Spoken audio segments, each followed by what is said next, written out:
অধিক মুসলমান শাহাদাত বরণ করেছেন। এছাড়াও 9/11 দুই ধরনের হামলাকে কেন্দ্র করে আমেরিকা প্রায় 13 লক্ষাধিক মুসলমানকে শাহাদাত বরণ করেন। এছাড়া লেবানন, সিরিয়া, ইরাক এবং ইরানে তারা যে রণাত্মক হত্যাকাণ্ড চালিয়েছে তা স্মরণকালে আমাদের বাকশক্তি স্তব্ধ হয়ে যায়।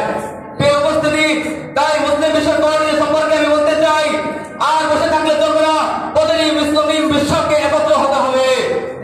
ভাবতেও অবাক লাগে, আমেরিকা, ইসরায়েল এবং ফ্রান্স সহ বড় রাষ্ট্রগুলো এই সকল বিশ্ব সন্ত্রাসীদের আড্ডাখানাকে, এই সকল বিশ্ব সন্ত্রাসের কার্যক্রমকে সহযোগিতা করে চলছে। কাজে স্পষ্ট করে বলতে চাই, আর মুসলিম বিশ্বের ঘুরে থাকলে চলবে না, প্রতিটি মুসলিম বিশ্বকে তাদের ক্ষুদ্রতম স্বার্থ বিসর্জন দিয়ে বৃহত্তর স্বার্থে এক প্ল্যাটফর্মে আসতে হবে এবং প্রতিটি মুসলিম বিশ্বকে একত্র যদি হয় তাহলে সেদিন বেশি দূরে নয় যেদিন খোদার জমিনে খোদার দিন কায়েম হবে।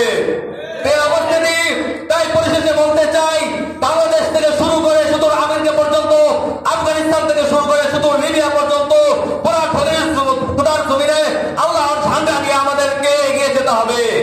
সেই অবস্থিতি, প্রতিটি মুসলিম বিশ্বকে তাদেরকে অর্থনৈতিক বিষয়ে আরো পদচারণ বাড়তে হবে, তাদেরকে মিডিয়া জগতে আরো বেশি অগ্রসর হতে হবে এবং প্রতিটি মুসলিম বিশ্বের শিক্ষা, সর্বপ্রথম তাদের শিক্ষা ব্যবস্থাকে কোরআনের আলোকে ঢেলে সাজাতে হবে।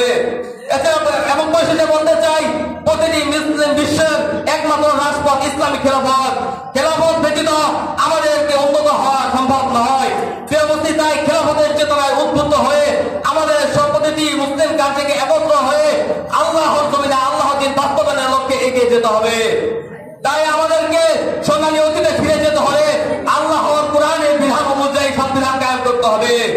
তাহলেই সার্থক হবে আজকের সেমিনার, সার্থক হব আমরা এবং বিজয় হাসিতে হাসিতে পৃথিবী। নাসরুল্লাহ করে। আসসালামু আলাইকুম ওয়া রাহমাতুল্লাহি ওয়া বারাকাতুহু।